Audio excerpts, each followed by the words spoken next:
சிவனின் மாயம், அன்னையின் சக்தி மறைந்திருக்கும். பண்டைய காலத்தில் தன் தந்தையான தட்சனின் யாகத்திற்குச் செல்ல பார்வதி தேவி விரும்பினார். ஆனால் சிவனோ அதை தடுத்தார். தட்சனின் செருக்கு அவரை அழைக்கவில்லை என்பதையும் அங்கு அவமானங்கள் மட்டுமே காத்திருக்கிறது என்பதையும் சிவன் அறிவார்.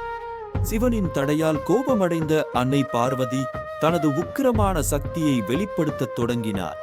திடீரென அவர் 10 திசைகளிலும் 10 விதமான பயங்கரமான வடிவங்களில் தோன்றினார். சிவனும் திடுக்கிட்டு போனார். இந்த 10 வடிவங்களும் தசமகா வித்யா என்று அழைக்கப்படுகின்றன. ஒவ்வொரு வடிவமும் தனித்தன்மை வாய்ந்த சக்தியையும் பெரும் மர்மத்தையும் கொண்டவை.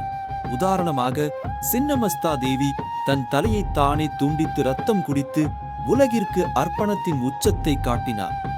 இவை அனைத்தும் சிவபெருமானையே நடுங்க வைத்தன.